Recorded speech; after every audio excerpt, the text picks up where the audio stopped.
My vision for this program is very simple. Okay, we are going to build the premier football program in the country.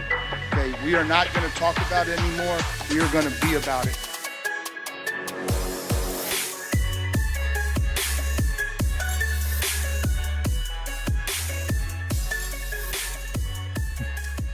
Howdy and welcome back to the Ineligibles podcast. My name is Will Stone. With me today is Mr. Robert Behrens. Roberts. Sorry, I had Ryan Roberts on 2 weeks ago. So close enough. Yeah. Ryan or Robert, welcome back. Always good to be back, dude. Real quick, a couple of show notes before we get started. So we've been doing these. Well, I say we've been for a couple weeks now on Tuesdays and Thursdays. From here on out, as best as we can, we'll be doing every Monday and Wednesday evening, probably around 8. That's kind of flexible, but definitely Monday and Wednesday as we get closer to the season. Give people that listen to it on podcast a couple of days. You know, I don't want to post the show on Friday, and then you have one day to listen to a preview, and then if you don't, then you don't really care after that. So that's kind of the thinking there. But YouTube has been very good to us lately, so I appreciate you guys for that. If we can get to, let's say 300 subscribers by the time Notre Dame gets here, I'd be thrilled. We're at 180, so if you're checking it out right now, not subscribed, go ahead and do so. But Robert, it's great to get you back because this is talking season, Kool-Aid season. That's part of it's at least half of the show today is the Kool-Aid part. But before we get too far into it, just a couple of little news and notes. First of all, new 12th man was announced earlier, as voted on by the team. Have you got his name handy? I don't, and I'm not going to take a stab at it off the top of my head. But it's a walk-on defensive end. He was number 90, so I think he played a little bit in the bowl game. But I think it's kind of cool to have the players vote on that. I'm not sure if any old Ags have any strong feelings one way or the other, but I think Elko's pretty big on the players kind of having that kind of power. So it's cool. It's cool to see for sure. Well, and he did the same thing with the team captains, where that was voted on by the players as well, and if that happened in the past, we never heard about it. Yeah. But just one more data point, kind of showing that Elko is really taking that player-led approach. Yeah, for sure. Which it's probably a good thing for the culture. It's all TBD, but I think it is kind of cool and just a kind of a different spin on things. But yeah, so that's your new 12th man. Real quickly, a couple of just one big note on Notre Dame. Expected starter at left tackle, redshirt freshman Charles Jagasaw, injured. I think tore his pec over the weekend at practice. Out for the season. Like that's one that will take a long time to come back from. So thoughts and prayers up for him. You hate to see it. Injuries are the worst part of the sport. On the A&M side of this, that takes what was a pretty decided advantage in the Aggies' favor already and just amplifies it even more. I think he was probably the tackle that they felt the best about. They'll probably have to move some guys around, and I know they've got some other options, but I think he was kind of being looked at as, oh, this is our next. There's been so many top offensive linemen come out of Notre Dame. I think he's and can still be, but is expected to be one of them. And to not have him this year, not have him against what could be a pretty nasty A&M front, that's going to be tough. Yeah, I mean, because he was a redshirt freshman who's going to be coming in replacing Joe Alt, who was a first-round pick. So you can't think that they have just a bevy of ready-made left tackles waiting in the wings behind him because nobody does. That's like maybe the most premium position in college football. And like you said, and knowing that position is going to be going up against Nick Scorton and Shamar Stewart, that could be a big advantage for A&M, and something that we already thought A&M could maybe have the advantage there. And now you look at it and say, okay, that's definitely an area where A&M needs to be able to take advantage and wreak some havoc. Absolutely. I think for A&M to win that game, you have to take advantage of your big mismatch, and let your studs get after the quarterback, which I think it's what we'll see. But obviously we're excited for that game to get here and see it on the field. But if you're a Notre Dame fan like that, That that sucks. really that sucks. Yeah, there's no easy way to put it. I mean, I mean, that's and and that's like that's spring practice, man. Like, as excited as we all are, we're counting down the days till the season. You're also just kind of every day you're just crossing your fingers that you're not gonna hear, that like catastrophic injury news. yeah, Yeah, last year this is about the time that we heard about Donovan Green being lost for the year with an ACL injury. yeah, So and look, injuries are going to happen to every team. No one's going to go the whole season with everybody healthy. But certainly, the hope is to get out of fall camp and you're not losing major pieces for the entire year. yeah. It's like obviously it's like the having it for the year part is rough. It's not like he's out for a couple games or like they had a backup defensive tackle break his foot. Like he's probably their next guy off the bench at defensive tackle, but they were like, 6 weeks he'll be back for like the meat of the schedule, which their schedule isn't super tough. Like they have like A&M and Florida State, which is later in the year, their two hardest games. So while this is a big blow for them, they could still, manage it a little and perhaps still get to the college football playoff. But Yeah. it's certainly not where you want to be at, is just a couple of days into fall practice. But Yeah. And yes, and from the A&M perspective, obviously no one ever roots for injury and it sucks for that kid. But if you're looking at it from the A&M perspective, I think it does nothing but help A&M's chances in that game. yeah, I mean, like offensive line, we saw with Alabama last year. That was a day game too, but they had like 7 false starts, and like that was a young offensive line, true freshman at left tackle. I think they were rotating guys there, and it's just, man, it's like I know we think so because we're Aggies, but if you're an objective college football observer, you got to say that Kyle Field is a very tough place to play, especially in a game of that magnitude, in that environment for a really young offensive line that has not played very much at all, and then hasn't played together really even in one game. So Yeah. it's a tall task. Yeah. I mean, because that Bama game, that was the first week of October. Here we're talking about them playing first game of the season in August. So Yeah, that'll be, I mean, hey, hopefully that'll be a tough test for them. yeah. I'm curious. Like when you see injuries, like typically you won't see it move the line in Vegas unless it's like a quarterback or like some huge player. So I'm curious to see, like, here over the next couple of weeks, if that line starts to shift, Yeah. one way or the other. I think it's like maybe A&M -1, or it's pretty much even at most books you look at. So that's something to keep an eye on for sure. But before we get too far into our topic of the episode, any kind of first thoughts from the well, first of all, we didn't get the players running out of the tunnel thing like we always I get. know. So Yeah. it's kind of a bummer. Well, I mean, they had most of the first practice actually in the indoor facility. So Yeah. I guess that kind of softens the blow. But yeah, we didn't get that like nice little like first running out video that we normally always get. Of course, back in the old days, before the new facility, it was the entire team running out of like two tiny, like it's like double doors. So it took like 90 seconds for them to come out like two at a time. Yeah. But It yeah, gives you a man, good I chance to mean, like see everybody. Like, you're looking like, oh, like there's this guy, there's that guy. You yeah, can see yeah, them all because they're all moving through there so slow. right.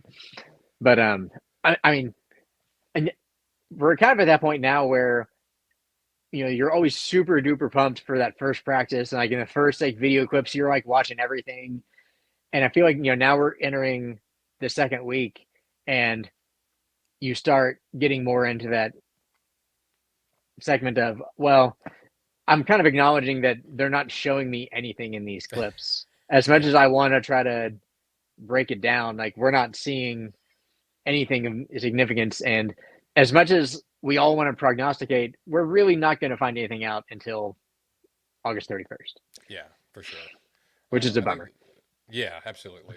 And I said this on one of the shows last week, but the biggest thing for me was just, I'm going to knock on my wooden desk as I say this, but it was just overall availability. There wasn't guys, That's even true. with like minor stuff that were like, oh, like so and so can't go today. He's got an ankle or a hammy or nick or a knack, as Jimbo would like to call it. But I thought that was a positive, for Yeah, sure. because I think the only two injuries they mentioned was Donovan Green, who I mean he's practicing, so it Yeah. seems like he's doing well in that ACL recovery, and then Eni White, who I believe Jimbo, I'm sorry, not Jimbo, Elko, Oh, old old habits, habits die they hard. do.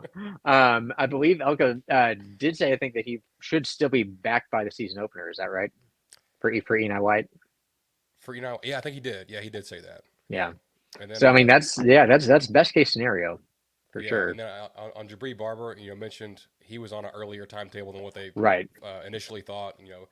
Not week one, but maybe by October or sometime in that kind of time range, and not the whole year, which is great to hear. But a guy I want to call out. I don't think I did this last week, but looking in the videos, obviously the Moffitt method and that whole effect. It is a very physically like imposing looking team. But a guy that really caught my eye, and I did a freaking film thing on him back in the spring, was Terry Bussey. I don't know why in my brain I thought Terry Bussey was like a 5'10" like nickel corner. Yeah. Yeah. Dude looks like he's pretty jacked. Like he looks like an No, NFL corner I already. thought the same thing because just because he's coming from Timpson, and so Yeah, even though like he looked big there, you always kind of assumed like, oh, but that's because he's against all these like 5'9", kids from this like tiny school.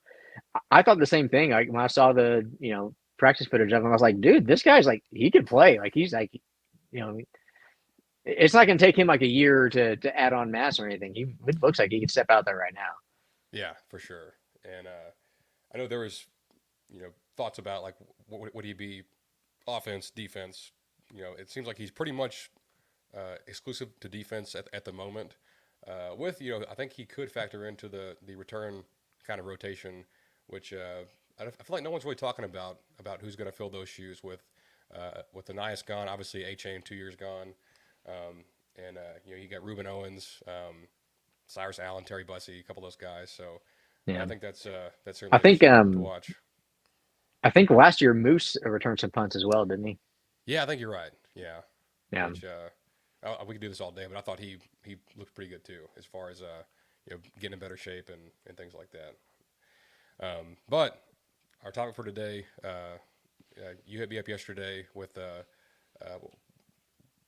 it's what I think is a pretty cool idea to kind of showcase the spectrum of outcomes for the A&M football team this season. But I called it good cop bad cop on all the different platforms out there, so that's what we're yeah. gonna go with.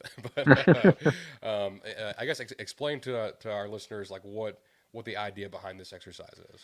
Yeah. So I just kind of wanted, I mean, and honestly, it came from me because I kind of do this with myself a lot, just as I'm thinking through the season and what things are going to look like.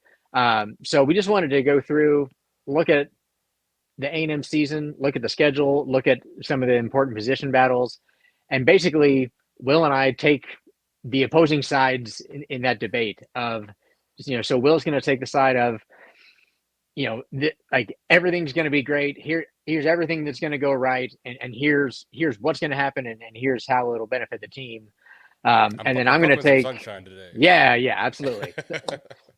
But then I'm going to take the devil's advocate of trying to bring the battered Aggie syndrome into it, and basically just in every instance say, okay, but if things don't go well, this is why, and if this team has an underwhelming season, this is how that would play out. Yeah. So, and I want to I preface it up front. If there's someone that's jumping in the middle or whatever, like these aren't all things that I think. I am very positive on this team overall. But I think for all of us, it's good to have a healthy amount of skepticism. It's good to kind of consider both sides of the coin, and as you're formulating your opinions on the season and what's going to happen. Just kind of have everything in mind and use that to form your opinions versus just being completely blind to the negatives, as much as that's tempting this time of year. Yeah, for sure. And on my end, like obviously, I I'm going to be giving you the optimistic side, and it'll be within reason. You know, I'm not going to sit up here and say that every position is loaded with NFL draft picks, and they're all just like they're all Americans, and we're going to win every game by 40 points. But obviously, a realistic, optimistic path that I may not necessarily think will happen, but this is like best case scenario. And while I am very positive, everything would have to go right for these things to occur. Exactly. So I know you sent some over, but do you want to start with like an overall, like a record or like an overall kind of thing, or do you say that for the end? Yeah, let's say that for the end once we've kind Okay, of built to a crescendo. cool, perfect. So I think quarterback is probably first on the list, right? Absolutely. So it, I guess I'll go first on this one. Well, Go I for guess it. I'll build them up and you'll tear it Yeah, down. yeah, right. We'll lead with good cop. Yeah. So for me, I've I've been following this for 13 years or so, and obviously had Johnny Manziel. He was terrific, and since then we've had some good quarterbacks, like decent quarterbacks. Obviously, Kellen Mond was an absolute Iron Man for basically missing one snap in his entire, you know, 3 years under Jimbo Fisher, and was a good player, but never like the guy you're like, oh, that's a first round draft pick, that's an All American, All ACC type of guy, but just a good player. And then we've had Connor, we've had Haynes King, we had Zach Calzada, we had Max Johnson, and some other guys who I've liked. If this was Haynes King, I'd be saying, hey, best case for Haynes, not to take any shots at him here, but is to be a good distributor of the football, not turn the ball over, do some things with his legs, keep defenses honest, and just kind of get the ball to the playmakers. With Connor, and this is something I do actually believe, I think he has a chance to be the best quarterback in college football this season if he reaches his potential, if he's locked in, fully healthy, is playing in an offense catered to his, skills, and has a line that doesn't get him blown up every single play. I just from watching him from high school, the little bit we've seen in college in 8 games, he has that ability.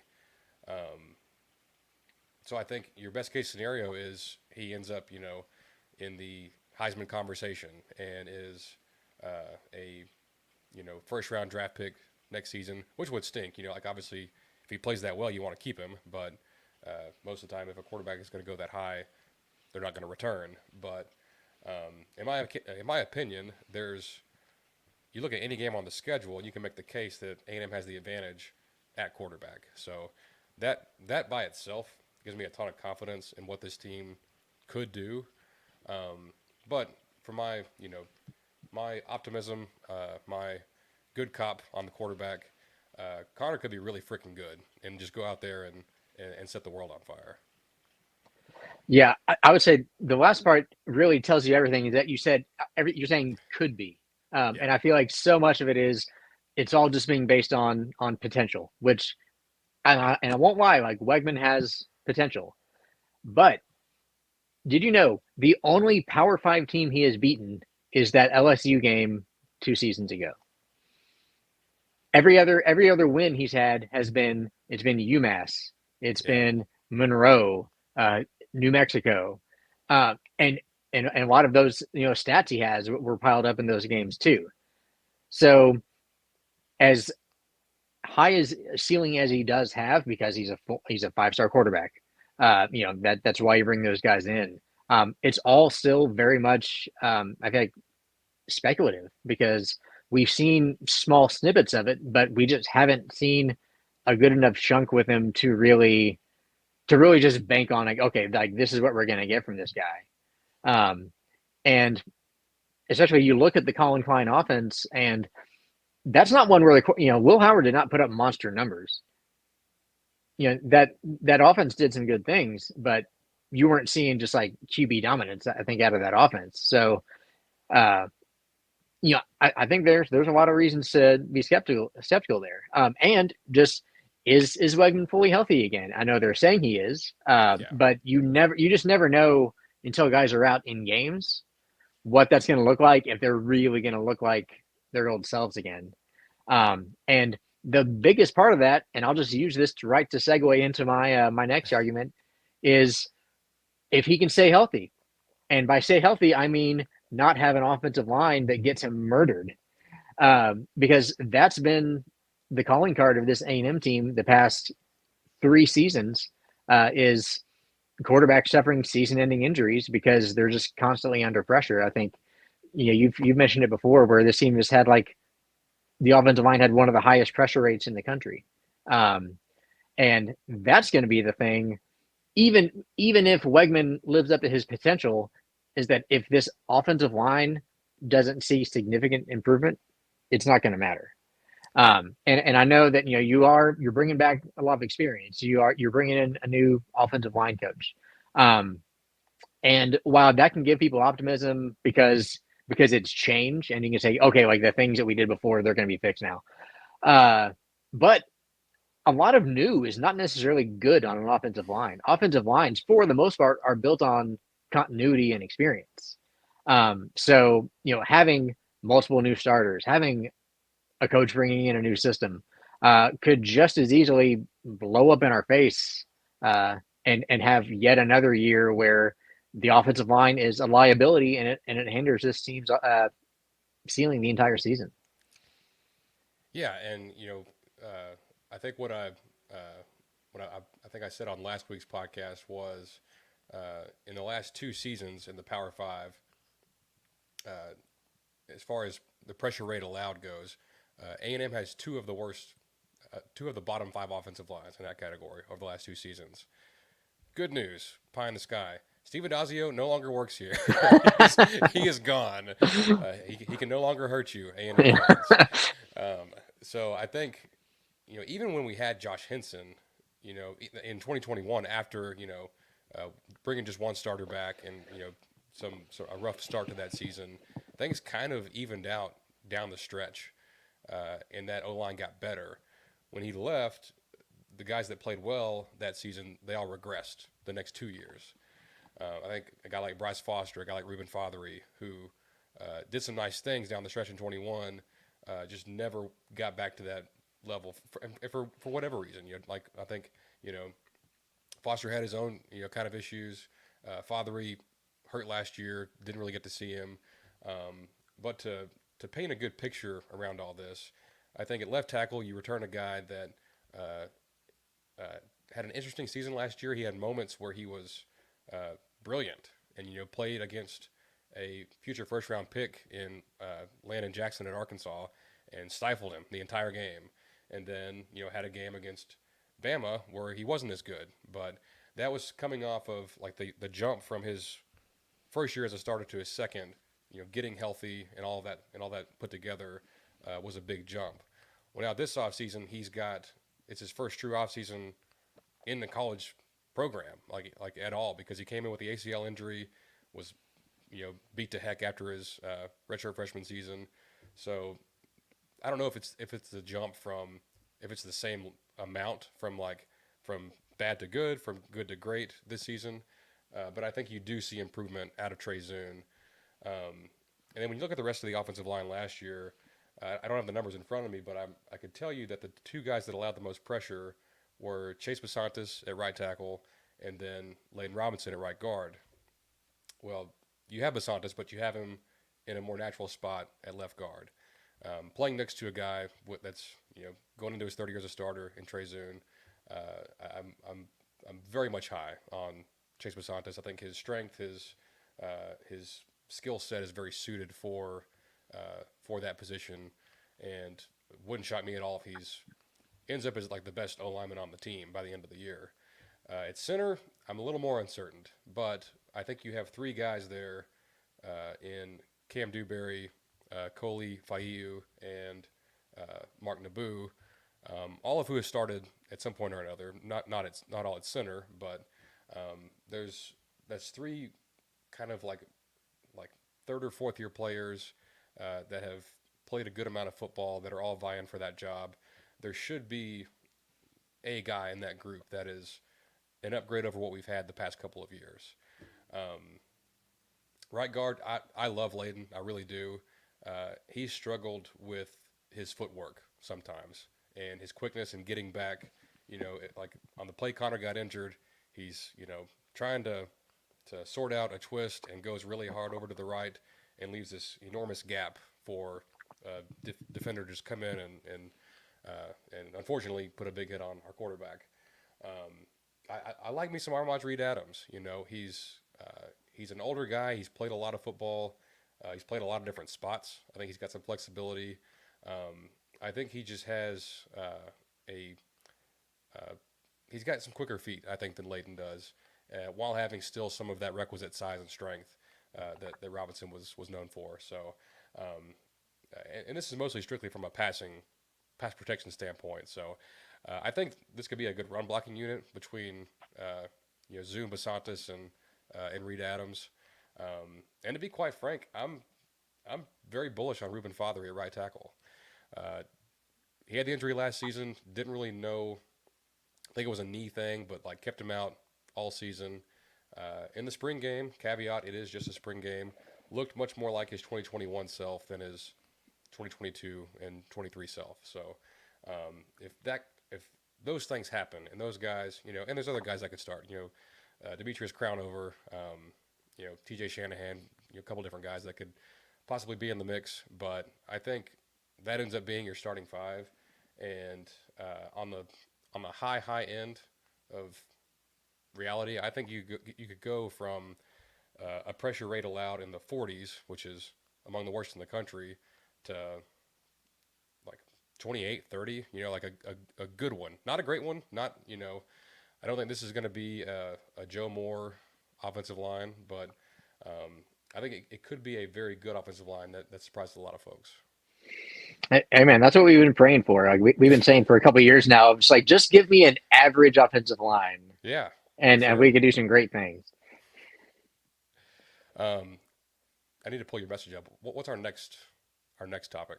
I'll just flip it around to the other side of the line and just defensive line, because I think that's another one where a lot of people are kind of pinning a lot of hopes for the season on that defensive line, and I do agree. I mean, I think that's an area where if A&M is going to have success, they need to have some dominance from that group. That said, I mean, you're relying a lot on transfer guys like Nick Scorton and Cassius Howell. And look, transfers can be a crapshoot.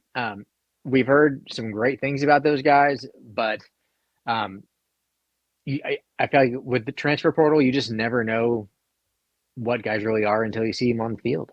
And while you can look at the names on this A&M team and you can see them in practice and say, oh, like this should be a really good group.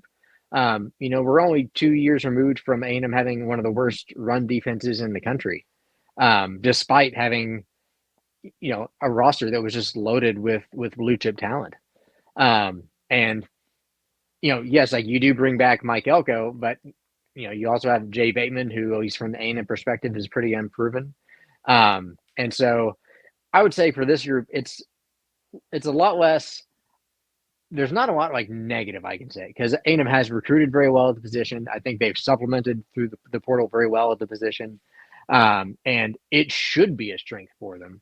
But honestly, it's just look. This is college football. We've all been in a position where we sit here in August and we are so sure that something is true, and then the season starts and it's just the complete opposite. That's not a very compelling argument, but yes, but sometimes that's just the truth in college football. Is like you have to open up yourself to the possibility of like I just might be wrong. Yeah, no. Of all of the different topics here, this is the hardest one to paint a negative because Yeah.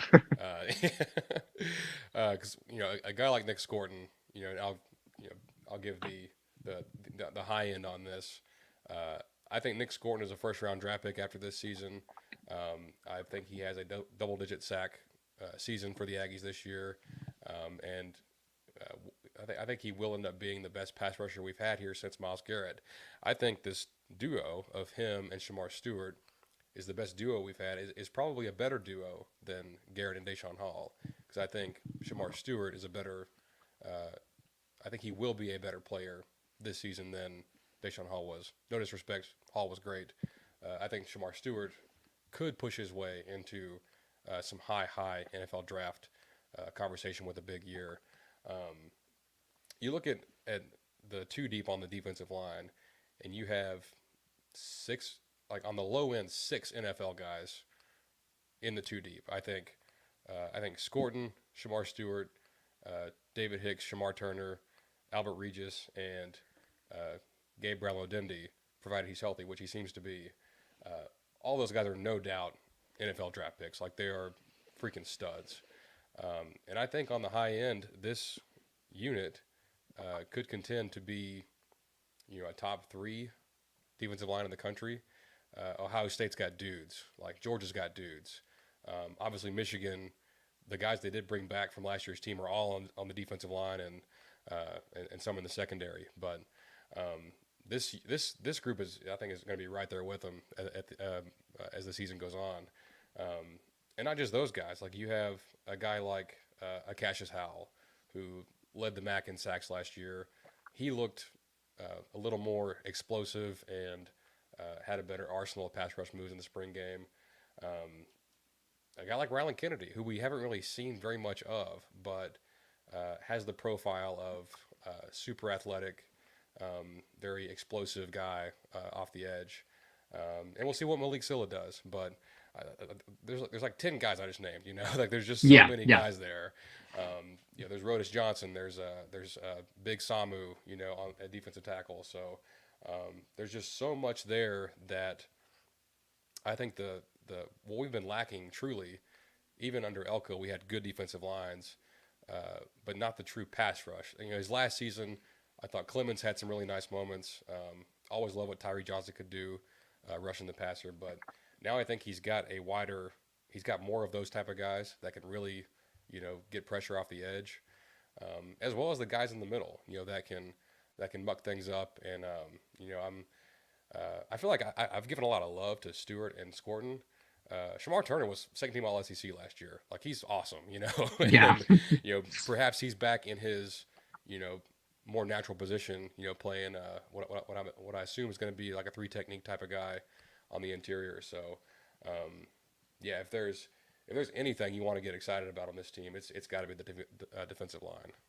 Yeah, that's one of those, like I said, that even taking the negative outlook, I was like, well, do I just say, like, well, what if they all get hurt? It's really hard to do on that one to have any kind of like negative prediction. But because that is a group that, like, it's even like with as bad as things have gone for A&M in recent seasons, like last season, that defensive line was pretty stout. And I think going into next year, both with the guys they have and also bringing back Mike Elko and that defensive scheme, I think you really, it's very easy to be excited about that group. Yeah, that's something I forgot to add there at the end is no more 3-man fronts. I know we all complained and moaned the past couple seasons, rightfully so, but I don't think Elko is going to drop Nick Scorton or Shamar Stewart into coverage very often, if at all. So that should be a big plus. Indeed. All right, where do you want to head next? I think we touched on, well, I think secondary is a little more in doubt. So let's go there. Yeah. It absolutely is, because look, anyone that watched A&M last season knows that the secondary was a mess. Even to the point that in the bowl game, after a few portal departures, we were starting multiple walk-ons in the A&M secondary.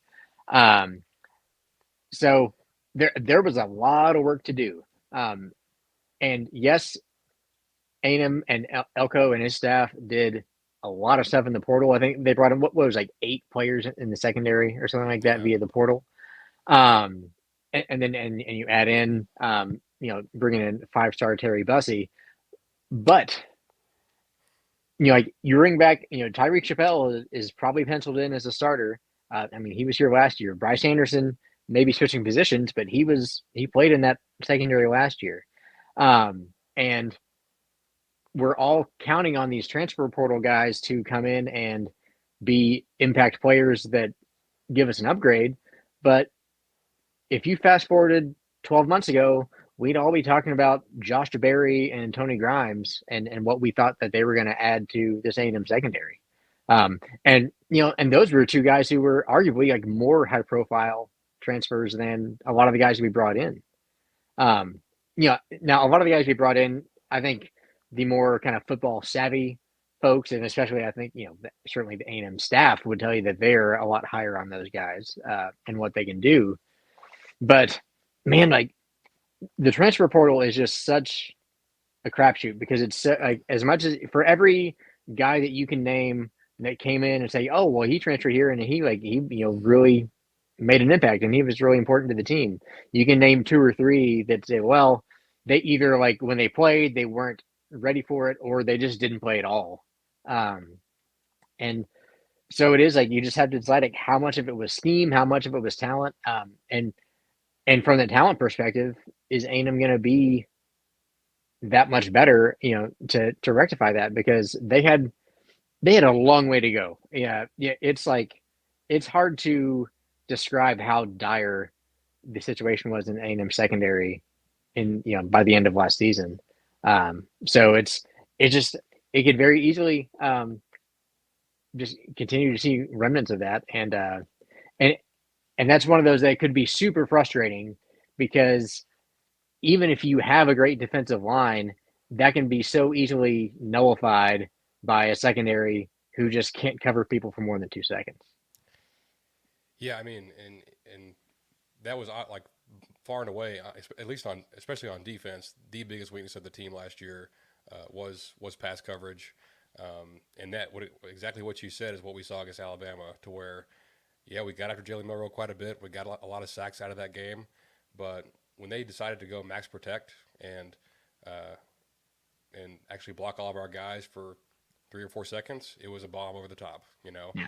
and we just didn't have any guys that could hang, with those receivers. So, admittedly, less confident in this one than I was the defensive line, which I think rightfully so. But very very high on this bunch. I think this will be far and away the most improved unit, even including the O-line, which I think will be a lot better. But I think last season, just the, you felt bad for a guy like Josh DeBerry, who I think was playing out of position. He's a pretty good tackler, to be quite honest.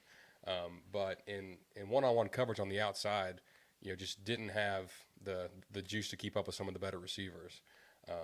And a lot of the guys on last year's team have departed, and I'd have to look it up, but I'm pretty sure most of them went to, a not lesser program, but you guys know what I mean. Like an SMU or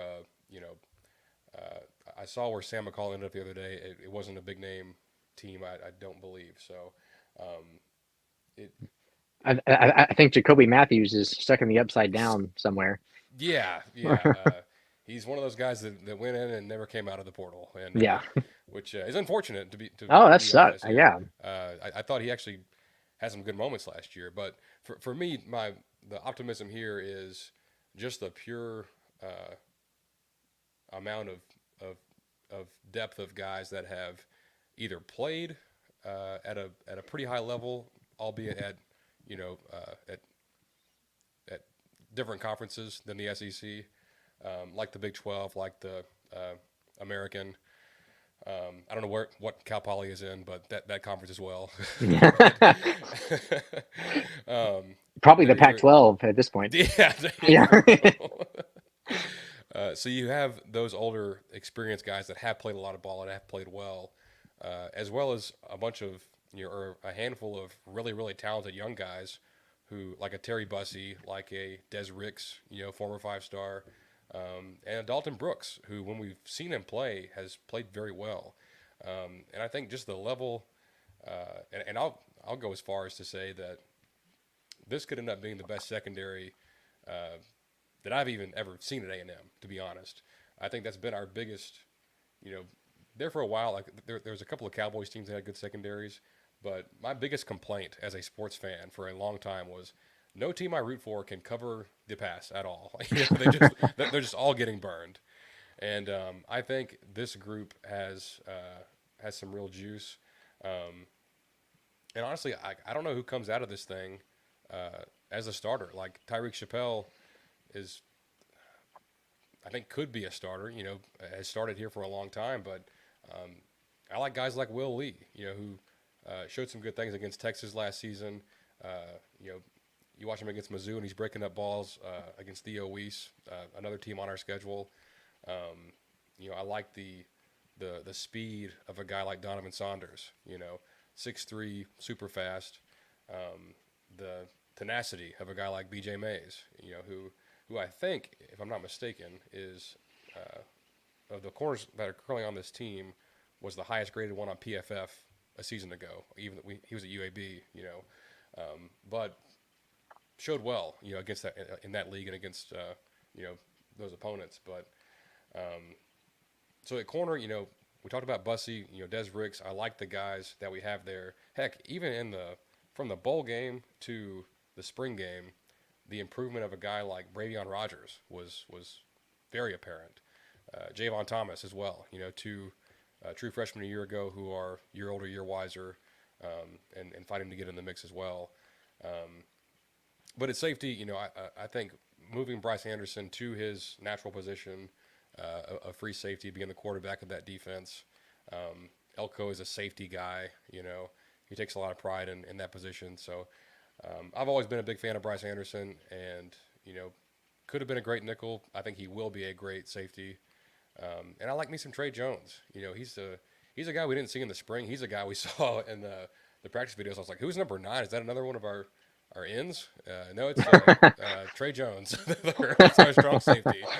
I think him and Brooks are kind of battling there. But also, you've heard Elko talk about this, but I guess for lack of a better word, the creativity in what he can do with coverages and different personnel and things like that.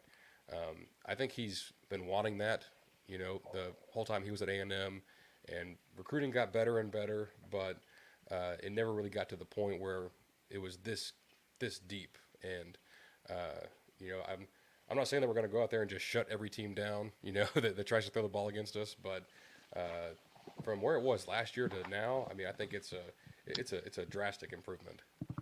Yeah, and I feel like you can kind of spin this part either way, but I know there's a group chat that you and I are both in that here a few days ago someone threw out like, okay, who do you think the starting secondary is going to be?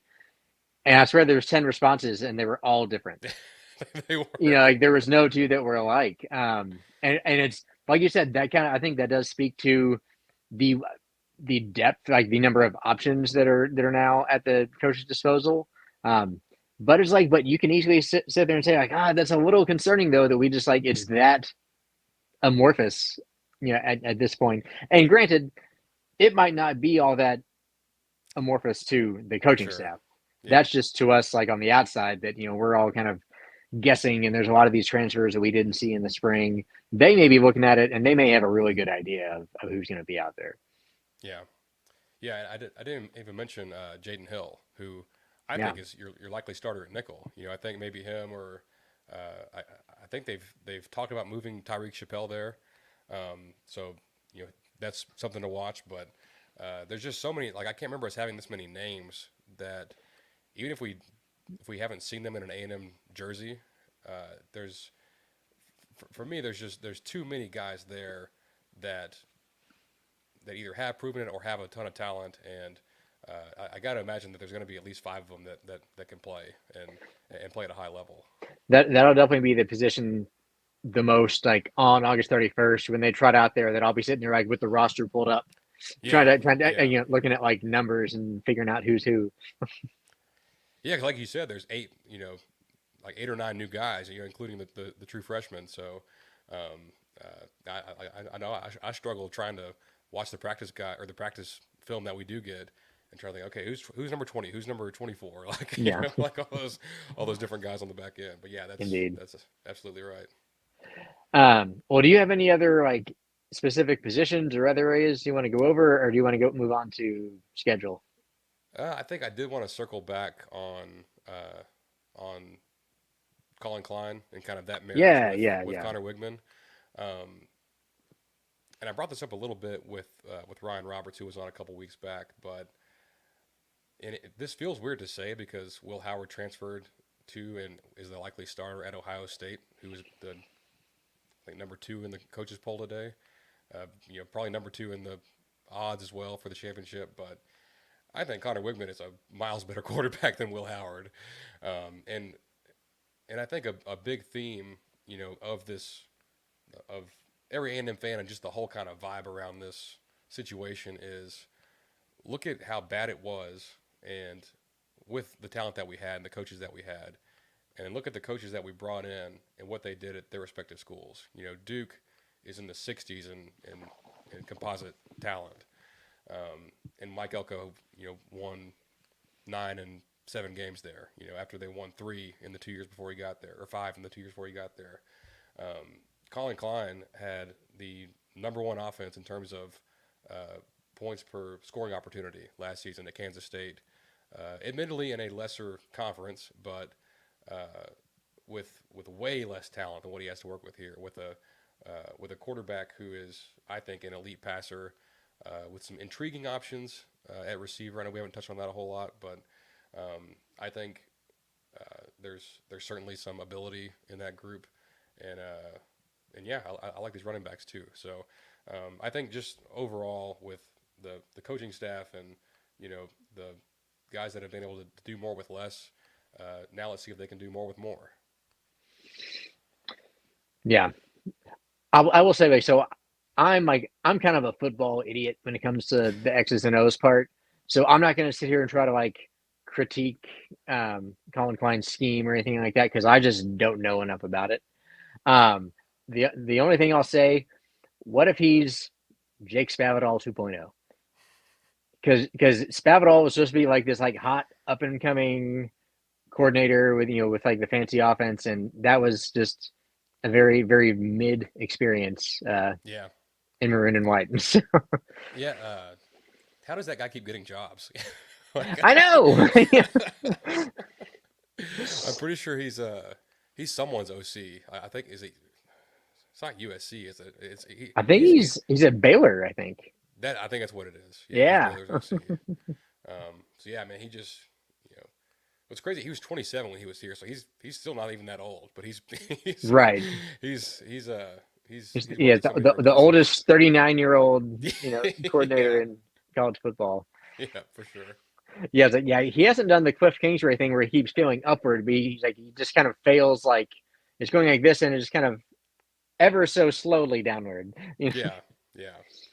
Some like landed a head coaching gig, didn't go well, but still, hey, you're not gonna be unemployed for long, Jake Spavital. We're gonna find somewhere to fit you in. Yeah.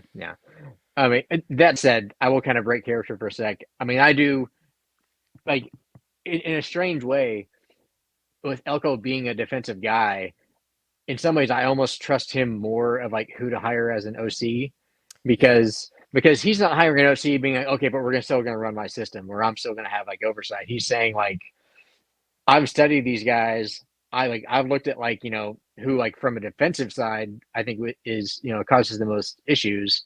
And this is who I want to like just fully hand the reins over to. So he is like, when your head coach is a defensive guy, then it means he's fully giving full control of that offense over to whoever they hire. And you talked about just the talent gap between A&M and Kansas State. I know once again I'm supposed to be doing the downside, but it's August, so yeah. But at Kansas State they had one blue chip player on their starting offense, whereas at A&M it's going to be like probably 9 or 10, including a couple 5 stars. So yeah, if you're just looking at starters, like almost all of them, Yeah. So yeah, I mean, so it will be a night and day difference. And it's just once again, there's just so much new. Whether it's the coaching staff or a lot of the transfer guys, or even just guys that have been at A&M, but they're now moving into bigger roles. Um, you're hoping on a lot of things to go right. And at some point, some of those will, but some of them aren't. And it's Yeah, just you're trying to figure out which ones which ones are going to hit and how many of them. yeah. If I could break character here for a second as well, and I could also honestly like I can probably spin this back around to a positive. But if there is a critique of Colin Klein's system, it's explosive plays in the passing game. I saw a stat. I don't have the person that tweeted it out, so I may butcher this. But in terms of explosive plays, like if you look at plays of 10 yards or more, Kansas State was very, very high. But if you put it all the way out to plays of 20 yards or more, they fell back to the pack quite a bit. And I think on the positive side, that's probably just Colin Klein trying to make the best out of what he has, at a place like Kansas State. And they've had some decent receivers and obviously a great tight end last year, but a great tight end doesn't really lend itself to explosive plays, like of 30 or 40 yards. Yeah. So I think when you look at what he was able to do with kind of a more of an old school type approach and trying to make the best out of his personnel, I think he's got some guys on this team that can stretch the field and hit some bigger plays in the passing game. So I don't think it's just a flaw like he doesn't know how to do it. It's just that he hasn't really had the guys to run that kind of offense. At Kansas Yeah. State. And that's part of it too is, how much of that offense at Kansas State was it like, this is my offense, or was it, this is what I did to maximize Yeah. the talent and the guys that we had there. So we shall see. Have you got anything negative on Tommy Moffitt? Well, once again, it's a hard one. But I'll say, like, once again, this is just trying to go through a Rolodex of failed Aggie optimism. We were all really excited to steal John Chavis away from LSU at defensive coordinator once upon a time. And that wasn't a disaster, but certainly the John Chavis defenses did not live up to the hype. Yeah. So I have a buddy who he said something actually about the Chavis hire, but it's kind of rang true a lot of other instances. He was like, it's like it seems like almost every coach, like no matter how great, every coach has like that one stop where for whatever reason things just didn't work. And so you just always wonder. It's like, is this going to be that stop for this guy? Yeah. Yeah, and how many of those would happen at A&M in our lifetime? Oh yeah, I know. More than we'd like. Stop. Yeah. Like this is way out of left field, but a guy like Dino Babers, was just a colossal failure here, and then was a head coach in a Power 5 conference, just a few years ago. So yeah. But yeah, you never know. Obviously, I don't have to do a whole lot to give you some optimism on Tommy Moffitt. No. I'm well aware of the Moffitt method. Yeah. I think we're all aware. He tweets it out almost daily. So yeah. So well, to wrap us up, do you want to go like big picture, like not get too far into the schedule, but kind of like high end, low end for for what the record could be? Well, I'll get back into character, and I'll take the low end on the schedule, and I'll just say, look, even though A&M doesn't play Bama, they don't play Georgia, and we all kind of, when the schedule came out, said, oh, that's great, you kind of catch a break there. The bottom line is that you've still got 4 games against teams that are ranked ahead of you in Notre Dame, LSU, Mizzou, and Texas. So obviously, all 4 of those very losable. You have that game in week 3 at Florida, and that's a Florida team that is, as much as their record may not show it at the end of the year, I think is still very talented and still a tough road environment. So that's a losable game. A&M goes to Auburn. They go to Mississippi State. And while I don't personally think those are going to be very good teams this year, we have lost at those places in other years where I did not think they had very good teams. So, that's kind of just, I think, life in the SEC is, especially on the road. it's not uncommon to drop games that you really had no business losing. And so because of all that, I say like worst case scenario for this team is I think you can be looking at 6-6. And that would be and just like every year, it depends on how that plays out. Like what were the injuries? Like, how did the games really unfold? Who did you lose to versus who did you beat? So it's hard to just look at a record and decide how something how you feel about it. But um, I can't imagine that going from 7-5 under Jimbo to 6-6 in year one of Mike Elko, people would be all that happy after one season. Yeah, I think the only positive spin on 6-6 would be if for some crazy reason you started Miles O'Neill at quarterback for the entire year. Right, yeah. Your true freshman fourth string quarterback. If that guy went 6-6 with this schedule, that could be a positive. But Yeah. certainly not with any of the other three guys. But this team has not won a road game since Elko coached here last. So Yeah. I think that the schedule sets up to where you could break that maybe pretty quickly. With Florida in week 3. Admittedly, Florida is in a tricky spot as far as where they land on this A&M schedule. You probably heard this elsewhere, but they play Miami week 1, and if they win that game, they'll be riding high when they play us. If they lose it, they could be, hey, if we don't beat A&M, we're not going to a bowl, and our coach is going to get fired because of how their schedule gets down the stretch. But I think to put a realistic, positive spin on this, that the very, very best, within reason, is this team could go 11-1 in the regular season.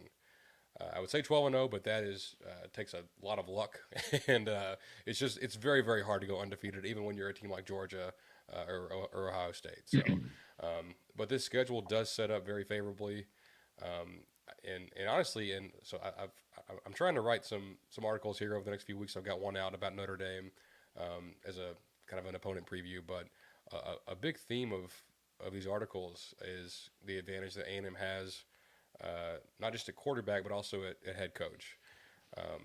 I look at Mike Elko versus Billy Napier and the rest of their coaching staff, and I'm like, oh, okay. I think we got him there. I'd give us the edge there. I think Connor Wigman is a much better quarterback than Graham Mertz. I don't know if Florida's defense has gotten any better since last year. They weren't super active in the transfer portal. We talked about Notre Dame. Can they block A&M for even a fraction of a second? That's being extreme. But I think you're crazy if you don't think that A&M has a huge advantage at that particular battle between Notre Dame's offensive line and our defensive line. They've had some turnover at coach or at offensive coordinator. What's that going to look like? And honestly, I mean, I'm rambling at this point, but I think Connor Wigman is a better quarterback than Riley Leonard, than Quinn Ewers, than Garrett Nussmeier, who I'm actually pretty high on, Garrett Nussmeier. But LSU's another team. Like, they're highly ranked, in the top 15, I think, in today's coaches poll. They're in the top 15 in Bill Connelly's SP Plus preseason projections. But what did they do on defense to get better? I'll tip the hat and say, hey, you got Bo Davis and you got Corey Raymond. Those are two excellent position coaches, but you do have to have the guys. And I look at what they rolled out on day 1 of fall camp on defense, and I'm like, that's what y'all are doing? This is it? And I could be very wrong, but that game could be a shootout, I think here's what I'll say, and I'm probably going to do some more schedule stuff on Wednesday's show, but if you gave this A&M team this schedule for last season, like if this A&M team had to play last year's teams that are on the schedule, I wouldn't feel as good. Notre Dame would have 2 NFL offensive tackles. LSU would have a Heisman quarterback and 2 first-round receivers. Texas would have all those guys that they just got drafted, and it would just be a lot more difficult, even playing those teams at home. So Missouri would have that badass walk-on running back they had, Cody Schrader, along with several NFL guys on defense. But when you look at it, I mean, things are spaced out very well. Like the big four, the four toughest home games or four toughest games period are all at home, all spaced out weeks apart. You don't go back to back away games at any point in the schedule. There's no month long being away from Kyle Field. Even with the Arkansas game thrown in there. So yeah, between all of that, between the quarterback advantage that I think A&M will have, as well as at head coach and some other places. Yeah, I mean, best case ball bounces your way scenario is 11-1, and you're playing Georgia or Alabama in the SEC title game, and you're a lock for the playoff at 11-1. So that's your dose of Kool-Aid for today. Yeah, but, yeah. I mean, I've said all offseason, my like simultaneous dream/nightmare scenario is that we go into Thanksgiving week and A&M and Texas are both 9-2. Yeah. And then you like all of a sudden that's like a de facto playoff play-in game to end the regular season. And that would be like it would make for incredible theater, incredible environment, but also just like the most like stressful week of my entire life. Yeah, that would also be the most stressful week of my entire life because my son will be born sometime that week, most likely. Yeah. So. Oh, yeah. Yeah. So you'll be operating on like 3.5 hours of sleep, and yeah. Just completely delirious by the time that thing kicks off. I remember those times. I do think one other interesting aspect of A&M's schedule is I feel like for some of the teams on our schedule that maybe like you look at maybe their coaches potentially being on the hot seat by the end of the year. Like A&M really has the chance to kind of be like the Grim Reaper meme of like going down the doors, because there's so many teams that like as they're looking at what their best case scenario is for their season, they're penciling A&M as a win because they say, look, this team has been a 500 team the past 2 years. They're in year one of a head coach. Like if we're going to be any good, we got to beat this team. So, I think that's true for Florida. Like if Florida loses to us, they're like all of a sudden I think that seat gets pretty hot. I think, Auburn maybe not like hot seat isn't fired at the end of the year, but I think people start souring on Hugh Freeze pretty quick, if he loses that game. Arkansas. Arkansas, absolutely. Like, they lose another one to us, that probably spirals them out of control. Sam Pittman's gone at the end of the year. South Carolina, I think there's a good chance if they go 5-7, 6-6, what do they do with Shane Beamer? And once again, like if they're wanting to go 8-4, I think they're probably counting on beating Texas A&M. So A&M really has a chance to play spoiler in a lot of those games because, like I said, they're penciling in, that they're going to beat us, and we're doing the same thing against them where we're saying, like, well, if we're going to have a good year, we've got to beat those teams. Yeah. I think the two that really stand out are Florida and Auburn, because I think those two are a little bit better than like the Arkansas and like the Mississippi States of the world. But, like listening to some of their stuff from SEC Media Days, like they're thinking like, oh, like we're going to beat A&M, but like we probably won't beat Bama, we probably won't beat Georgia, but yeah, we'll beat A&M. So, which I'm saying the same thing about Florida and Auburn. Right. Yeah. So, but two, super interesting games to, that's where like, that's the scenario for 6-6 that I could see, if it did play out, it'd have to be, the four big ones at home, those two on the road. A team like Mississippi State, I think that they're going to be so far behind. And then, we'll see about the rest of these guys, but it would be like the biggest, like turn the page from the Jimbo era. And this is very feasible this year, is if after going literal years without a road win, this team could go undefeated on the road this year. Yeah. That's totally which would be like such a like interesting like departure. Yeah, man, I'm trying to wipe the 2022 season from my memory just entirely because there were so many like awful road losses in that one that like, not that we were even a very good team, but just some incredibly stupid things. That was some of those games. Not that there's any 5-7 season that's not frustrating, but that one was so frustrating because like there were so many of those games, even against some really good teams, Whereas, like, yeah, where you're just like, that was such a winnable game. It's not like they just got blown out every week. They Yeah, just found like new and exciting ways to win by, from like by 3 to 7 points. yeah. The start to the South Carolina game was probably the worst start any team could possibly have. I mean, Yeah, the kickoff gets returned for a touchdown. You have two turnovers on your first two drives that either like I think one of them was like either a scoop and score or pick six, and the other one put them like right on the goal line. yeah. And I'm like, yeah, let's start the game down 17-0. It's And not that even was five minutes and in. that was off of bye week. Yeah. I remember I was so convinced that Connor was going to start that game. I was like, there's no way that King starts. But I digress. Yeah. Um, we're in. I don't want to keep you too much longer, but there's a kind of a thought that I've like a reoccurring thought that I've had throughout the off season, and I brought up on here.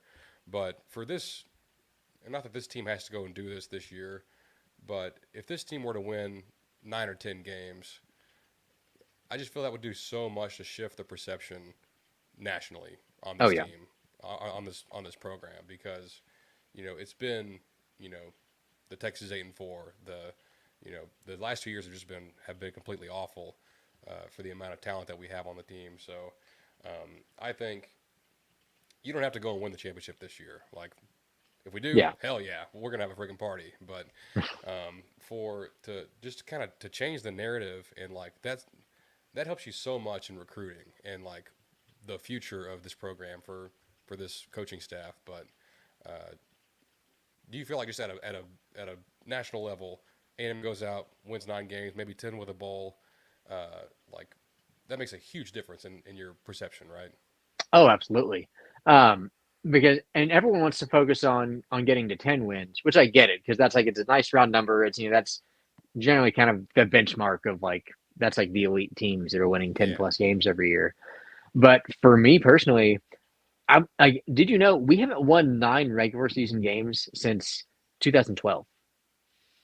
So if we can go 9-3, yeah, winning the 10th and in a bowl game would be great. But oh my goodness, like winning just 9 regular season games, like what a first year, what a step in the right direction. And like you said, I think that helps you in recruiting, and it just is kind of a positive sign of things actually moving in the right direction. And the whole point of starting over with a new coaching staff is you're hoping that these are the guys that can get you to the places where the previous coach didn't. And so yeah, that absolutely puts you on the right track. And I think the idea there is that because we talked about A&M, essentially you have like 4 games against teams that are ranked ahead of you going into the year.